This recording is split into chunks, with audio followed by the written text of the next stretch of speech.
The massive Vorthok harvester ship hung in space like a metal beast, its dark hull stretching for miles.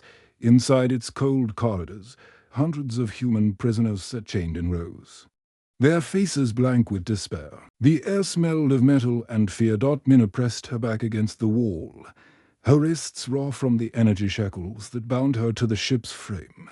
She had been on New Sol just 3 days ago, working in the rice fields under the twin suns. Now she was millions of miles from home, captured like an animal. The Vorthok guards walked between the prisoners on their forelegs, their grey skin glistening under the harsh lights. They looked like giant insects with too many eyes, clicking and hissing in their strange language. One of them stopped in front of Mina and tilted its head, studying her with those black, emotionless eyes.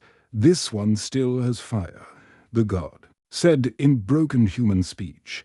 "Captain Gorlax will want to see her." Mina lifted her chin and stared back. She had watched these creatures destroy her village, take her friends, separate families. They wanted her to break, to become another quiet prisoner waiting for whatever horrible fate they had planned. But she would not give them that satisfaction. The guard moved on, and Mina looked round at the other humans. Most sat with their heads down, broken already. But across the wide cargo hold, she noticed someone different, a man about her age, maybe 30, with sharp eyes that moved constantly, watching everything. Unlike the others, he did not look defeated. He looked like he was thinking, planning. Their eyes met for just a moment. He gave her the smallest nod before looking away. Hours passed. The ship's engines hummed through the walls, carrying them deeper into Vorthok space. Food came in the form of grey paste that tasted like nothing. Water dripped from tubes that the prisoners had to fight over. This was how the Vorthok treated their livestock. Captain Gorlax finally arrived with a group of his officers. He was larger than the others, with scars covering his grey hide and metal implants jutting from his skull. His voice boomed through the cargo hold when he spoke. "Humans of Earth Colony New Sol," he announced, his words dripping with contempt. "You are now property of the Vorthok Empire. The females will join our breeding programs. The males will work in our mines until they die. Those who cooperate will live longer. Those who resist will suffer." He walked slowly between the rows of prisoners, his clawed feet clicking on the metal floor. When he reached Mina, he stopped. "This one," he said to his officers. "She looks at me with hate instead of fear." Interesting. Mina kept her eyes locked. On his, she could smell his breath, like rotting meat. "What is your name, human?" "Mina." "Well, Mina, you will learn to bow before your betters. Take her to the breeding preparation chambers." 2 guards moved forward to unlock her shackles. This was the moment Mina had been waiting for. The second her hands were free, she lunged forward and grabbed the plasma cutter from the nearest guard's belt. The weapon hummed to life in her hands. "Stay back," she shouted, swinging the cutter in a wide arc. The other prisoners looked up, in shock. Some began to whisper and stood out. Captain Gorlax laughed, his sound like grinding metal. "Foolish cattle. You think you can fight the Vorthok Empire with one small weapon? Maybe not," Mina said, backing toward the wall. "But I can try." The cargo hold erupted in chaos. Some prisoners began pulling at their chains, shouting encouragement. The guards raised their weapons, but Gorlax held up a hand. "No," he said. "Let her tire herself out. Then we will make an example of her that the others will remember." But as the guards circled Mina, something unexpected happened. The man with the sharp eyes suddenly stood up. His chain fell away from his wrists like they had never been locked at all. "Now that," he said in a calm voice, "was exactly the distraction I needed." The guards spun round in confusion. How had this human freed himself? But before they could react, The man moved with surprising speed. His hands flew over a control panel hidden behind a loose wall plate, and suddenly alarms began, blaring throughout the ship. "My name is June," he called out to Minna over the noise, "and I have been waiting 3 months for someone brave enough to start a fight." Emergency lights flashed red as the ship's systems began shutting down one by one. The artificial gravity flickered, making everyone stumble. Captain Gorlax roared in fury, but his voice was lost in the chaos as prisoner after prisoner found their chains mysteriously unlocking. June smiled at Minna across the cargo hold. "Hope you're ready for the real fight to begin." The harvester ship shuddered as its engines sputtered and died, leaving them drifting in the darkness of space. But for the first time in days, Minna felt something other than despair. She felt hope. The emergency lights cast everything in blood red as June moved through the chaos like on the ship. While Vorthik guards stumbled round in confusion, he slid along the walls with the grace of someone who had done this before, many times, 3 years ago. He shouted to Minna over the alarms, dodging a guard's plasma rifle blast. "I was just another scout on Earth's outer defense ring. Then these ugly bugs showed up and turned my whole world into ash." He rolled behind a support beam as more shots flew past. The freed prisoners were fighting with their bare hands now, but the Vorthik still had weapons and armor. It was not a fair fight. But June had learned that fair fights were for people who wanted to lose. The thing about Vorthik, he continued, pulling a small device from his boot, is they think in straight lines: attack, capture, control. They never expect their prey to bite back. The device in his hand looked like a human data pad, but it hummed with alien energy. June had built it from scraps of Vorthik technology, reverse-engineered over months of careful observation. He pressed it against a wall panel, and suddenly the lights stopped flashing. "You see, I have been living on their ships for 8 months now, moving from one harvester to another whenever they dock, learning their systems, their weaknesses, their routines." He grinned at Minna as she fought off a guard with her stolen plasma cutter. "The Vorthik are very predictable once you understand them." Captain Gorlax was screaming orders in his alien language, but his soldiers were too confused to follow them properly. Half the ship's systems were down, and the other half were doing things they were never designed to do. The artificial gravity kept switching on and off, sending everyone floating toward the ceiling before slamming them back down. "How are you doing this?" Minna called out, slicing through another guard's weapon with her cutter. "Human engineering, mixed with alien tech," June replied, sliding another device into a different panel. "Turns out when you take apart enough Vorthik computers, you start to see patterns. They build everything the same way, with the same security flaws." The cargo hold's main door suddenly hissed open, and a squad of fresh guards rushed in. But instead of finding easy targets, they ran straight into a trap. June had reprogrammed the ship's defense drones, and now the small flying robots turned their weapons on their former masters. "The Vorthik Empire has conquered 47 worlds," June said, watching the drones buzz round the confused guards like angry wasps. "But they have never fought humans before. They do not understand what makes us different." One of the drones exploded in a shower of sparks, but 3 more took its place. The ship's own security system was now working against its crew and captain. Gorlax was beginning to realize how badly he had underestimated his prisoners. "Impossible," the alien captain roared. "No cattle can master Vorthik technology. That is where you are wrong." "Bugface," June replied, pulling out his trump card. It was a modified communicator that could tap directly into the ship's main computer. "Humans do not just learn technology, we improve it." He activated the device, and every screen in the cargo hold lit up with human faces. Dozens of them. all talking at once in different Earth languages. There were other prisoners on other ships, scattered across the galaxy, but now connected through the Vorthok's own communication network.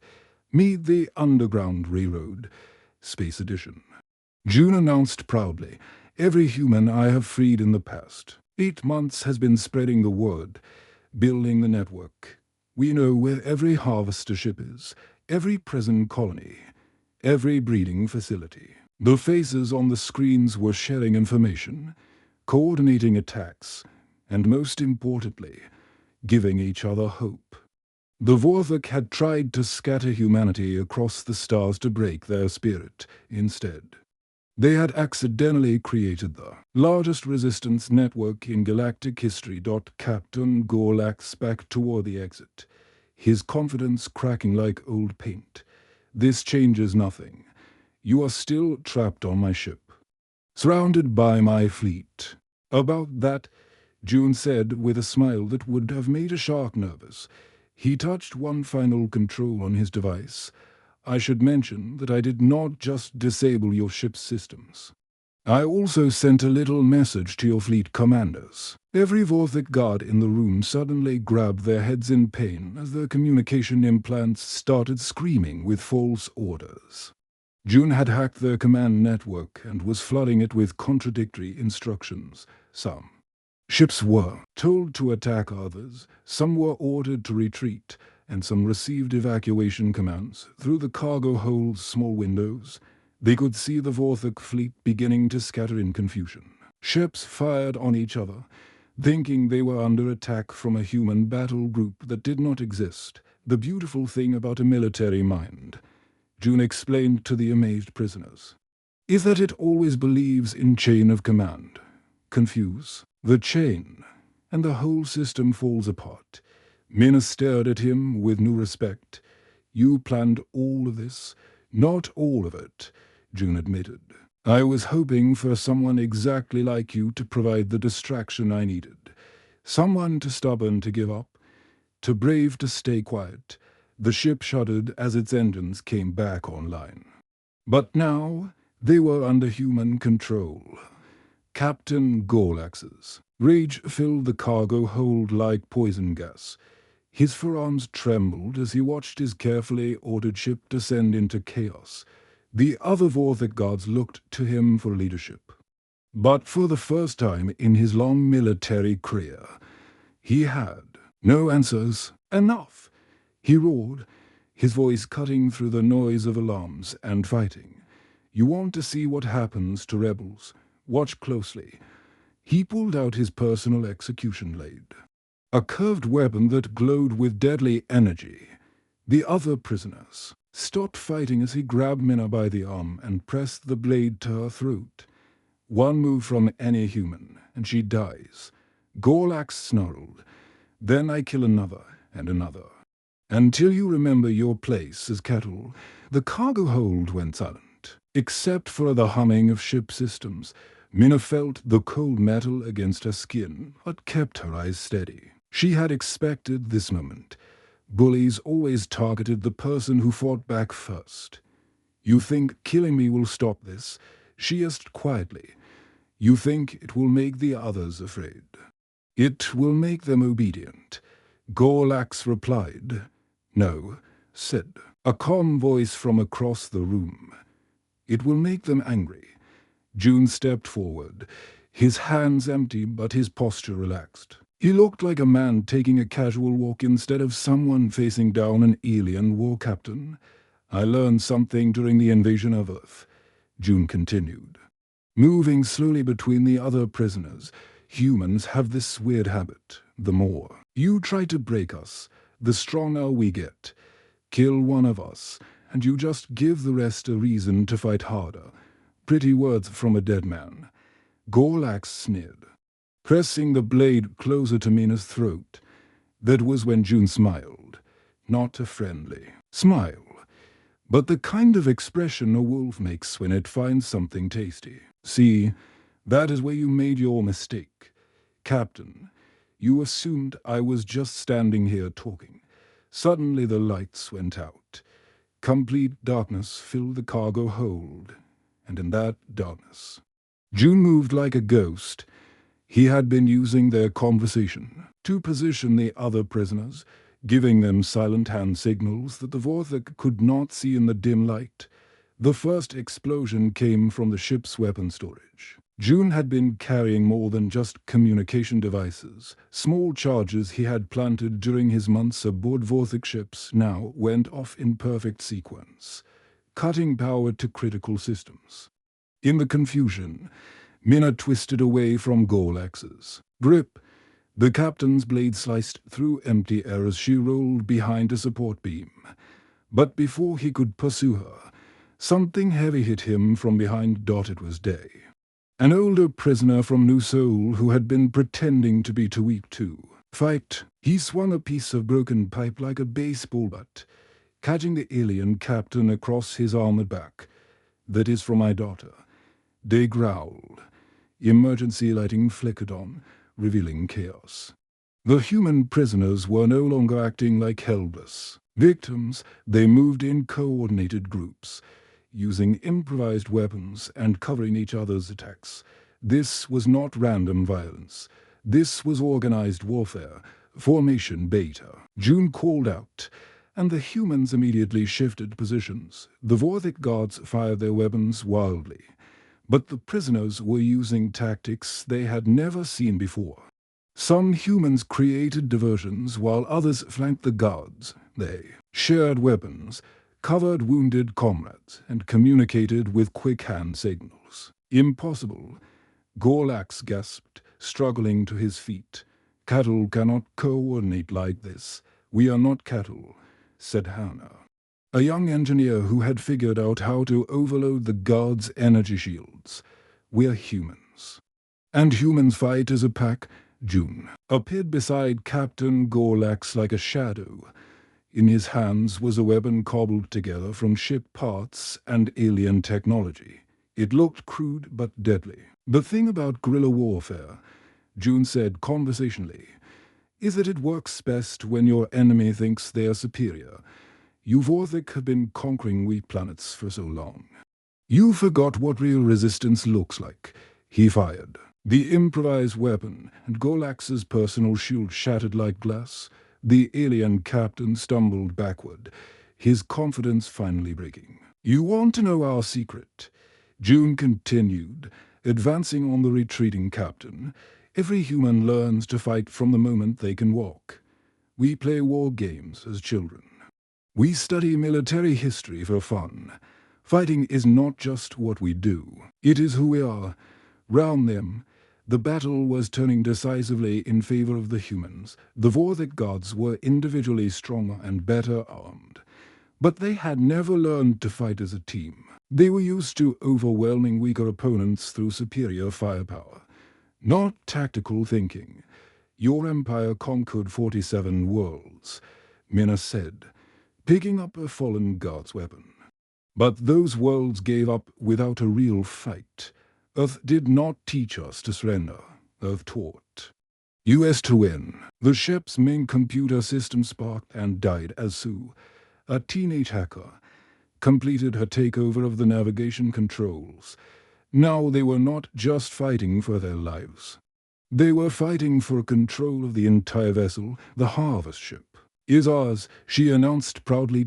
Captain Gorlax looked round at his defeated guards, his ruined ship, and the humans who had turned his carefully planned operation into a disaster. For the first time, he began to understand what the Vorthik Empire had awakened when they decided to enslave humanity. These were not cattle. These were wolves in sheep's clothing. And they had just remembered how to hunt. The massive harvester ship groaned and twisted as its own weapon systems turned against its creators.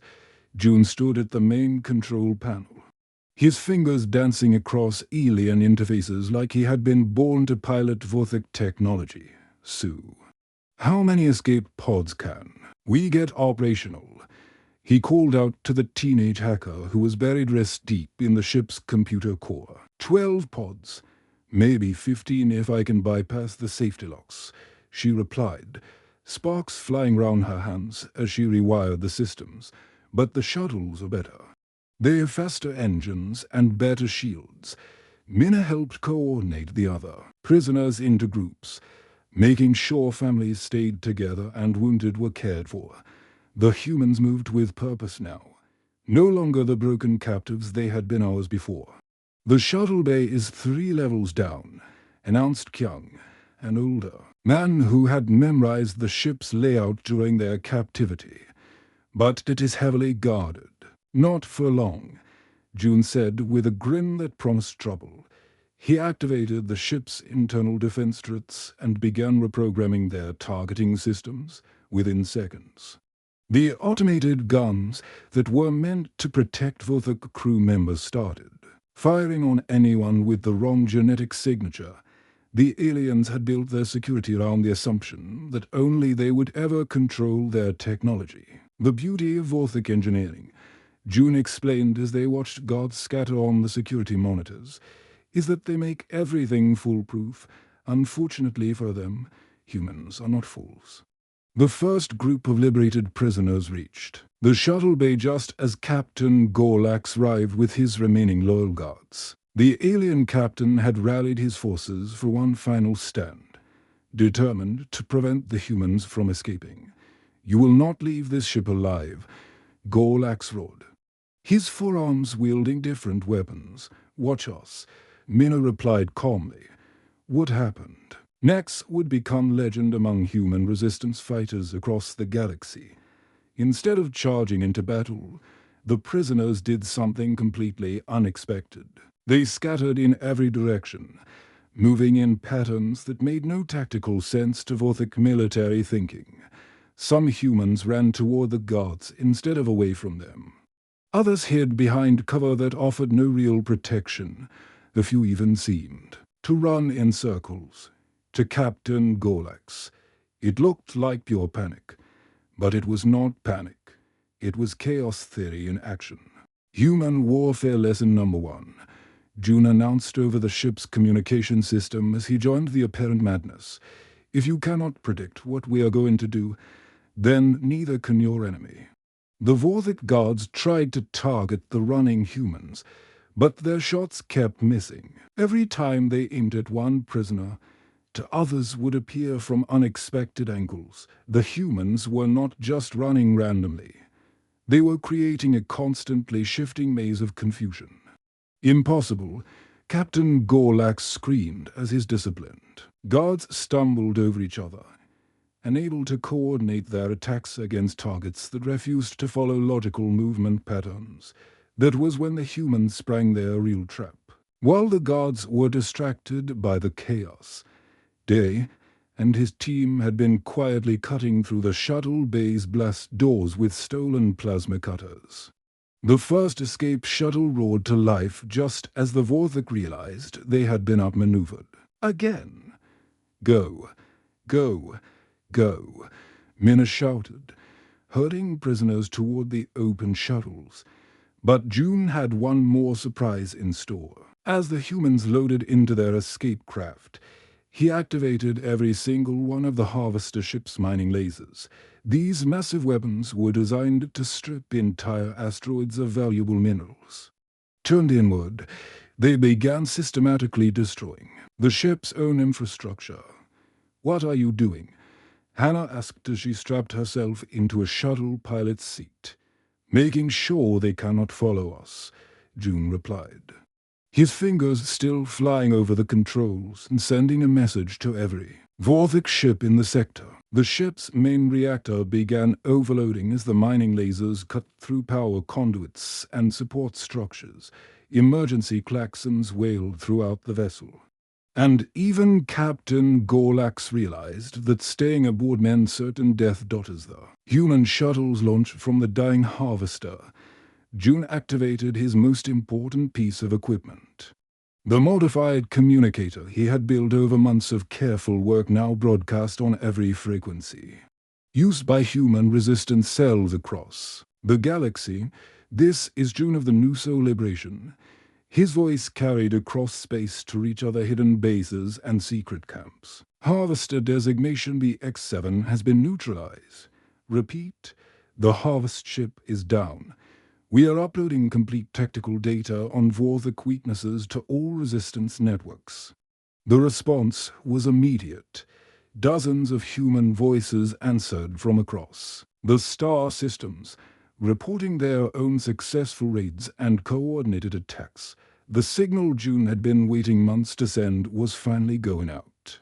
And the scattered children of Earth were beginning to unite. Extraction point is Kepler Station. He continued broadcasting. Any human ships in the area. We have refugees who need transport to safe zones behind them. The massive harvester ship finally succumbed to the damage from its own weapons. The explosion lit up space like a new star, visible from 3 different solar systems. That, said Minna, watching the fireworks through the shuttle's rear window, is going to get their attention. Good, June replied. Setting course for the coordinates of a secret base that officially did not exist. It is time, though. Vorthok Empire learned what happens when you mess with humanity's children. The hidden base on Kepler Station buzzed with activity like a disturbed anthill, carved deep inside a dead moon.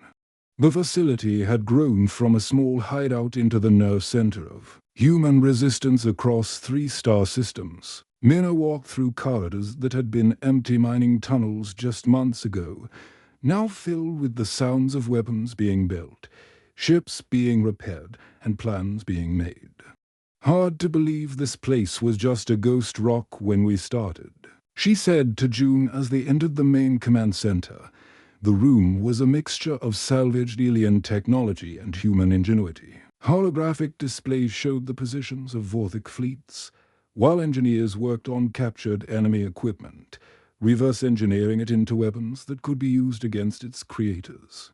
"Look at this," said Commander Huck, the grizzled former Earth Defense Force officer who ran the base. He gestured to a wall covered in reports and photographs. 17 successful raids in the past month, 23 ships liberated, over 4,000 humans freed from Vorthok slavery. But the wall also showed the cost. Names of resistance. Fighters who would never come home. Bases that had been discovered and destroyed. Entire colonies that had been wiped out in retaliation for human defiance. Every victory costs us, Minna observed quietly. That is the price of freedom, replied June. The question is whether we are willing to pay it. On the main display, a 3-dimensional map of the galaxy showed the spread of human resistance. Activities. What had started as isolated pockets of survivors was becoming a coordinated network of rebellion. The tactics June had developed aboard the harvester ship were being taught to fighters on dozens of worlds. The Cowboy Protocol, as it had come to be known, was revolutionizing how humans fought against superior alien forces, instead of trying to match the Vorthok in straight combat. Human fighters used unpredictability, improvisation, and sheer stubborn refusal to follow normal military logic. "We have a new problem," announced Sue, who had become the base's chief technical officer. "The Vorthok are adapting. They are installing new security systems, changing their ship designs. Trying to counter our tactics." She brought up footage from a recent failed raid on a prison transport. The human fighters had tried to use standard Cowboy protocol techniques, but the Vorthok were ready for them. The rescue attempt had ended in disaster. "They are learning from us," Minna said, studying the footage. "Just like we learned from them. Then we need to stay ahead," June replied. "Evolution never stops. The moment you think you have the perfect solution, the universe finds a way to prove you wrong." The next few hours were spent in intense planning sessions, the base's strategists. Most of them former prisoners who had joined the resistance after being freed. Worked on new approaches to the war. They had to think 3 steps ahead of an enemy that controlled most of the galaxy. "What if we stopped trying to fight their strengths?" suggested Day, who had become an expert in psychological warfare. "The Vorthok Empire is built on fear and control. But what happens when their own people start questioning the system? This led to a breakthrough that would change the entire conflict, instead of just freeing human prisoners. The resistance began targeting the Vorthic's own oppressed populations. It turned out that the Empire had enslaved dozens of other species over the centuries, and many of them were ready to rebel if given the chance. We are not just fighting for humanity anymore. Mina realized as reports came in of successful uprisings. On alien worlds, we are fighting for everyone who refuses to kneel. The Vorthik response was swift and brutal. They began executing prisoners instead of enslaving them, hoping to discourage resistance activities. But this only made the human fighters more determined. Every atrocity committed by the Empire was broadcast across the resistance network, fueling the fire of rebellion.